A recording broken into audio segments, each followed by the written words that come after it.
Book 15. Minerva summons Telemachus from Lacedaemon. He meets with Theoclymus at Pylos and brings him to Ithaca. On landing, he goes to the hut of Eumaeus. But Minerva went to the fair city of Lacedaemon to tell Ulysses' son that he was to return at once. She found him and Pisistratus sleeping in the forecourt of Menelaus's house. Pisistratus was fast asleep, but Telemachus could get no rest all night for thinking of his unhappy father. So Minerva went close up to him and said, "Telemachus, you should not remain so far away from home any longer, nor leave your property with such dangerous people in your house. They will eat up everything you have among them, and you will have been on a fool's errand. Ask Menelaus to send you home at once, if you wish to find your excellent mother still there when you get back. Her father and brothers are already urging her to marry Eurymachus, who has given her more than any of the others, and has been greatly increasing his wedding presents. I hope nothing valuable may have been taken from the house in spite of you, but you know what women are. They always want to do the best they can for the man who marries them, and never give another thought to the children of their first husband, nor to their father either when he is dead and done with. Go home, therefore, and put everything in charge of the most respectable woman servant that you have, until it shall please heaven to send you a wife of your own. Let me tell you also of another matter which you had better attend to. The chief men among the suitors are lying in wait for you in the strait between Ithaca and Samos, and they mean to kill you before you can reach home. I do not much think they will succeed. It is more likely that some of those who are now eating up your property will find a grave themselves. Sail night and day, and keep your ship well away from the islands. The God who watches over you and protects you will send you a fair wind. As soon as you get to Ithaca, send your ship and men on to the town, but yourself go straight to the swineherd who has charge of your pigs. He is well disposed towards you.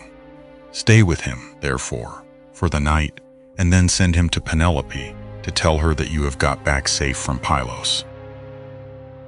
Then she went back to Olympus, but Telemachus stirred Pisistratus with his heel to rouse him, and said, "Wake up, Pisistratus, and yoke the horses to the chariot, for we must set off home." But Pisistratus said, "No matter what hurry we are in, we cannot drive in the dark. It will be morning soon. Wait till Menelaus has brought his presents and put them in the chariot for us, and let him say goodbye to us in the usual way. So long as he lives, a guest should never forget a host who has shown him kindness." As he spoke, day began to break, and Menelaus, who had already risen, leaving Helen in bed, came towards them. When Telemachus saw him, he put on his shirt as fast as he could, threw a great cloak over his shoulders, and went out to meet him. "Menelaus," said he, "let me go back now to my own country, for I want to get home." And Menelaus answered, "Telemachus, if you insist on going, I will not detain you. I do not like to see a host either too fond of his guest or too rude to him. Moderation is best in all things, and not letting a man go when he wants to do so is as bad as telling him to go if he would like to stay. One should treat a guest well as long as he is in the house and speed him when he wants to leave it. Wait, then, till I can get your beautiful presents into your chariot, and till you have yourself seen them. I will tell the women to prepare a sufficient dinner for you of what there may be in the house. It will be at once more proper and cheaper for you to get your dinner before setting out on such a long journey. If, moreover, you have a fancy for making a tour in Hellas or in the Peloponnese, I will yoke my horses and will conduct you myself through all our principal cities. No one will send us away empty-handed. Everyone will give us something: a bronze tripod, a couple of mules, or a gold cup." "Menelaus," replied Telemachus, "I want to go home at once, for when I came away, I left my property without protection, and fear that while looking for my father I shall come to ruin myself, or find that something valuable has been stolen during my absence." When Menelaus heard this, he immediately told his wife and servants to prepare a sufficient dinner from what there might be in the house. At this moment, Eteoneus joined him, for he lived close by and had just got up, so Menelaus told him to light the fire and cook some meat, which he at once did. Then Menelaus went down into his fragrant storeroom, not alone, but Helen went too, with Megapenthes. When he reached the place where the treasures of his house were kept, he selected a double cup and told his son Megapenthes to bring also a silver mixing bowl. Meanwhile, Helen went to the chest where she kept the lovely dresses which she had made with her own hands, and took out one that was largest and most beautifully enriched with embroidery. It glittered like a star and lay at the very bottom of the chest.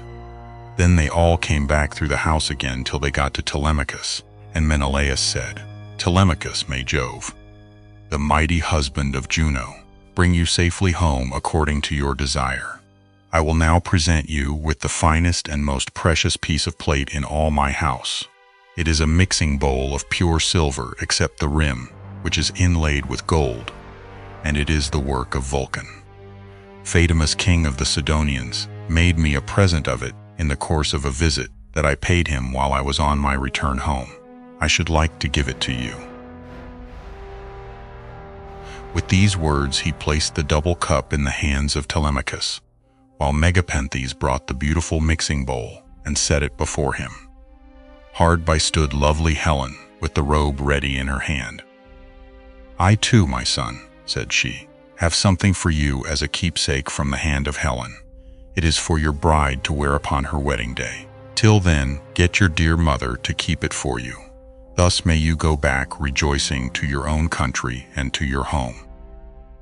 So saying, she gave the robe over to him, and he received it gladly. Then Pisistratus put the presents into the chariot, and admired them all as he did so.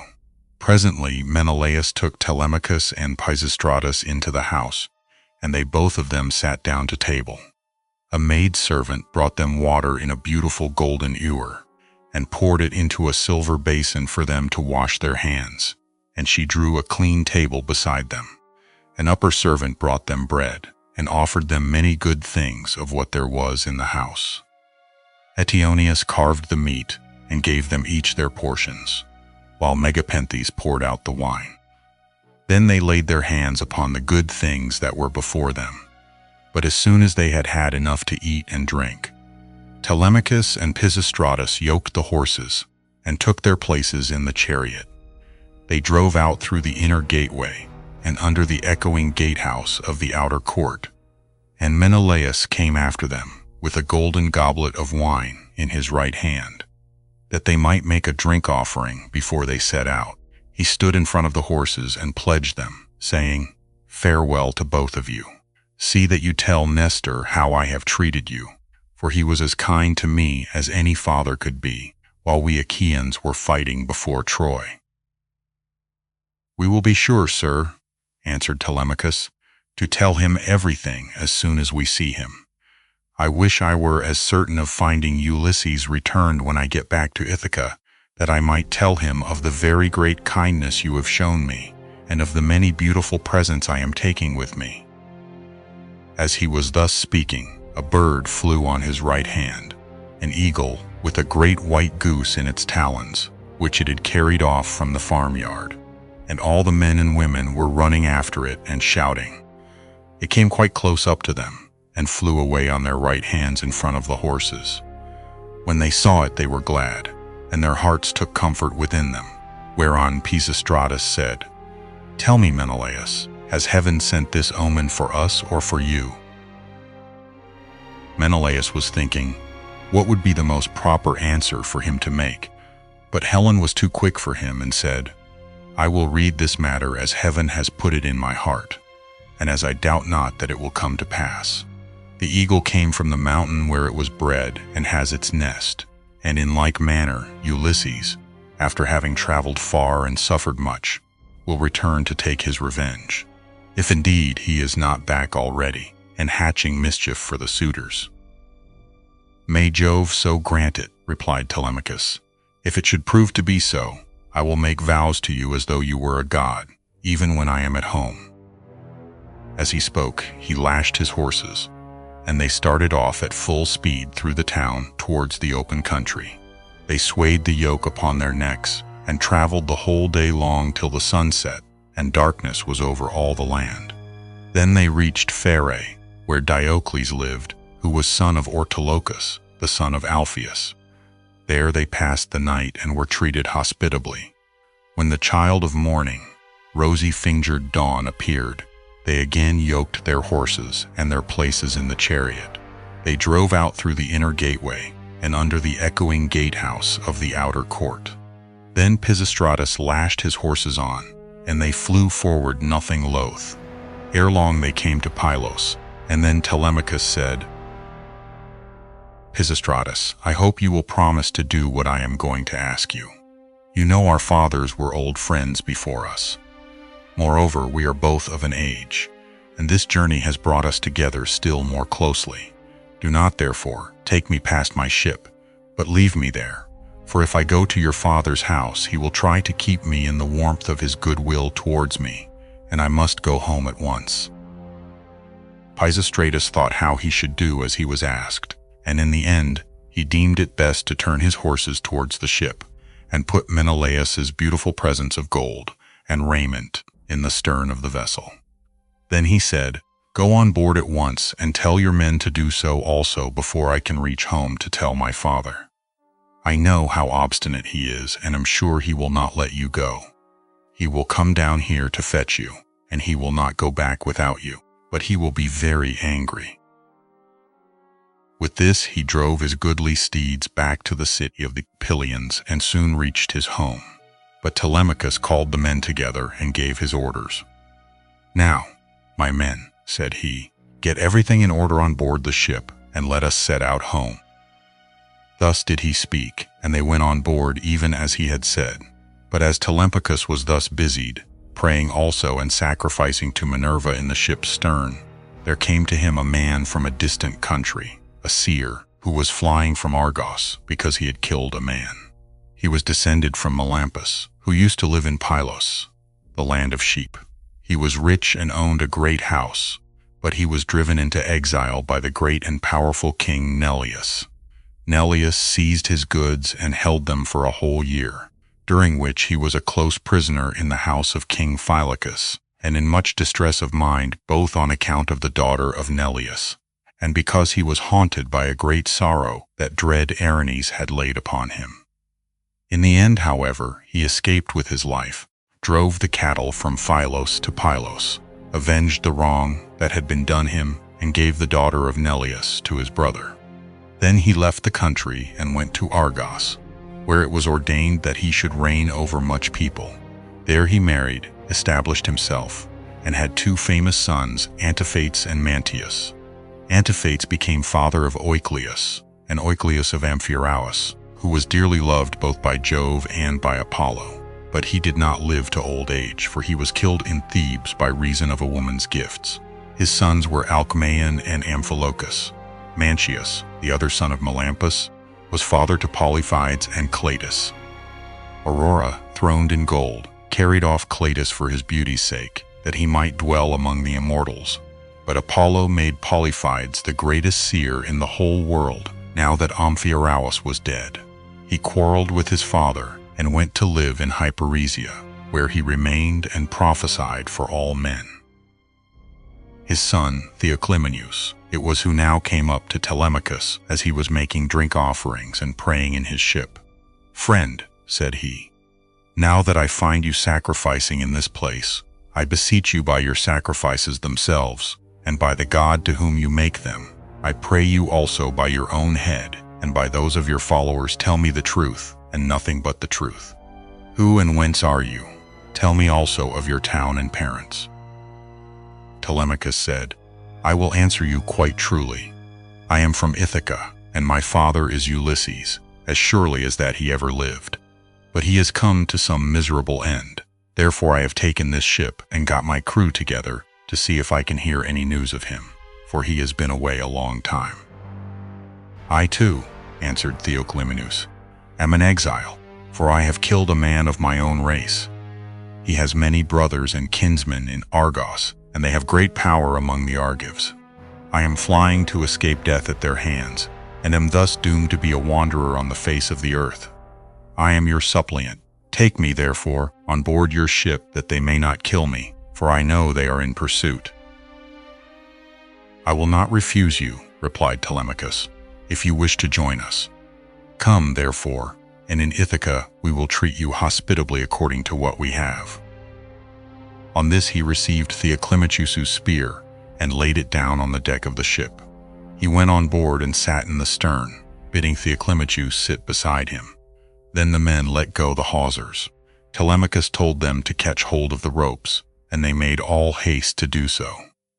They set the mast in its socket in the cross plank, raised it and made it fast with the forestays, and they hoisted their white sails with sheets of twisted oxhide.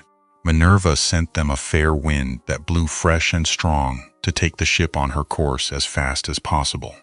Thus then they passed by Cruni and Chalcis. Presently the sun set, and darkness was over all the land. The vessel made a quick passage to Phi, and thence on to Elis, where the Epeans rule. Telemachus then headed her for the flying islands, wondering within himself whether he should escape death or should be taken prisoner. Meanwhile Ulysses and the swineherd were eating their supper in the hut, and the men supped with them. As soon as they had had to eat and drink, Ulysses began trying to prove the swineherd and see whether he would continue to treat him kindly, and ask him to stay on at the station or pack him off to the city. So he said, "Eumaeus, and all of you, tomorrow I want to go away and begin begging about the town, so as to be no more trouble to you or to your men. Give me your advice, therefore, and let me have a good guide to go with me and show me the way. I will go the round of the city, begging as I needs must, to see if anyone will give me a drink and a piece of bread. I should like also to go to the house of Ulysses, and bring news of her husband to Queen Penelope. I could then go about among the suitors, and see if out of all their abundance they will give me a dinner. I should soon make them an excellent servant in all sorts of ways. Listen and believe when I tell you that by the blessing of Mercury, who gives grace and good name to the works of all men, there is no one living who would make a more handy servant than I should. To put fresh wood on the fire, chop fuel, carve, cook, pour out wine, and do all those services that poor men have to do for their betters." The swineherd was very much disturbed when he heard this. "Heaven help me," he exclaimed. "Whatever can have put such a notion as that into your head? If you go near the suitors, you will be undone to a certainty, for their pride and insolence reach the very heavens. They would never think of taking a man like you for a servant. Their servants are all young men, well-dressed, wearing good cloaks and shirts, with well-looking faces and their hair always tidy. The tables are kept quite clean, and are loaded with bread, meat, and wine. Stay where you are then. You are not in anybody's way. I do not mind your being here. No more do any of the others, and when Telemachus comes home, he will give you a shirt and cloak, and will send you wherever you want to go." Ulysses answered, "I hope you may be as dear to the gods as you are to me, for having saved me from going about and getting into trouble. There is nothing worse than being always on the tramp. Still, when men have once got low down in the world, they will go through a great deal on behalf of their miserable bellies. Since, however, you press me to stay here and await the return of Telemachus, tell me about Ulysses' mother and his father, whom he left on the threshold of old age when he set out for Troy. Are they still living, or are they already dead and in the house of Hades?" "I will tell you all about them," replied Eumaeus. "Laertes is still living, and praise heaven to let him depart peacefully in his own house, for he is terribly distressed about the absence of his son, and also about the death of his wife, which grieved him greatly, and aged him more than anything else did. She came to an unhappy end through sorrow for her son.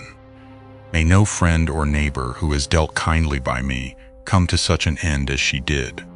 As long as she was still living, though she was always grieving, I used to like seeing her and asking her how she did, for she brought me up along with her daughter Timene. the youngest of her children. We were boy and girl together, and she made little difference between us. When, however, we both grew up, they sent Timon to Same and received a splendid dowry for her. As for me, my mistress gave me a good shirt and cloak, with a pair of sandals for my feet, and sent me off into the country. But she was just as fond of me as ever. This is all over now. Still, it has pleased heaven to prosper my work in the situation which I now hold. I have enough to eat and drink, and can find something for any respectable stranger who comes here. But there is no getting a kind word or deed out of my mistress, for the house has fallen into the hands of wicked people. Servants want sometimes to see their mistress and have a talk with her. They like to have something to eat and drink at the house, and something too to take back with them into the country. This is what will keep servants in a good humor." Ulysses answered, "Then you must have been a very little fellow, Eumaeus, when you were taken so far away from your home and parents. Tell me, and tell me true, was the city in which your father and mother lived sacked and pillaged, or did some enemies carry you off, when you were alone tending sheep or cattle, ship you off here, and sell you for whatever your master gave them?" "Stranger," replied Eumaeus, "as regards your question, sit still, make yourself comfortable, drink your wine, and listen to me. The nights are now at their longest. There is plenty of time, both for sleeping and sitting up talking together. You ought not to go to bed till bedtime. Too much sleep is as bad as too little. If any one of the others wishes to go to bed, let him leave us and do so. He can then take my master's pigs out when he has done breakfast in the morning. We two will sit here eating and drinking in the hut, and telling one another stories about our misfortunes. For when a man has suffered much, and been buffeted about in the world, he takes pleasure in recalling the memory of sorrows that have long gone by. As regards your question then, my tale is as follows. You may have heard of an island called Syra that lies over above Ortygia, where the land begins to turn round and look in another direction. It is not very thickly peopled, but the soil is good, with much pasture fit for cattle and sheep, and it abounds with wine and wheat. Dearth never comes there, nor are the people plagued by any sickness. But when they grow old, Apollo comes with Diana and kills them with his painless shafts. It contains 2 communities, and the whole country is divided between these 2. My father Theseus, son of Ormenus, a man comparable to the gods, reigned over both. Now to this place there came some cunning traders from Phoenicia, for the Phoenicians are great mariners, in a ship which they had freighted with gewgaws of all kinds. There happened to be a Phoenician woman in my father's house, very tall and comely, and an excellent servant. These scoundrels got hold of her one day when she was washing near their ship, seduced her, and cajoled her in ways that no woman can resist, no matter how good she may be by nature. The man who had seduced her asked her who she was and where she came from, and on this she told him her father's name. "I come from Sidon," said she, "and am daughter to Arebus, a man rolling in wealth. One day as I was coming into the town from the country, some Taphian pirates seized me and took me here over the sea, where they sold me to the man who owns this house, and he gave them their price for me."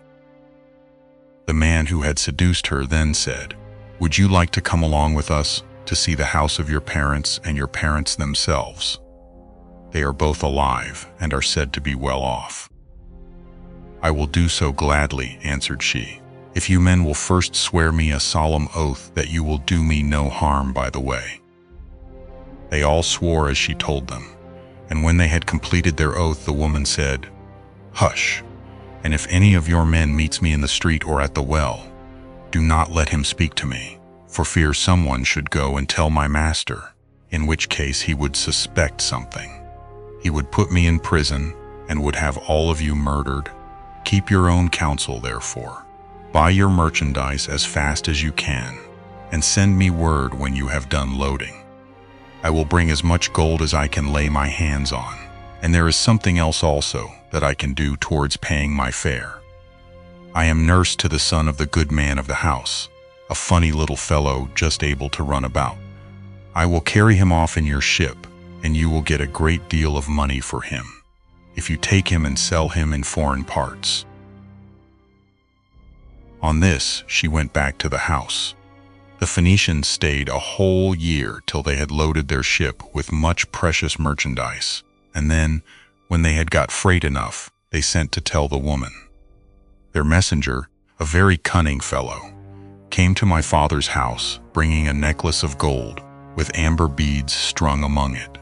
And while my mother and the servants had it in their hands admiring it and bargaining about it, he made a sign quietly to the woman, and then went back to the ship, whereon she took me by the hand and led me out of the house. In the forepart of the house she saw the tables set with the cups of guests, who had been feasting with my father, as being in attendance on him. These were now all gone to a meeting of the public assembly, so she snatched up 3 cups, and carried them off in the bosom of her dress, while I followed her, for I knew no better. The sun was now set, and darkness was over all the land.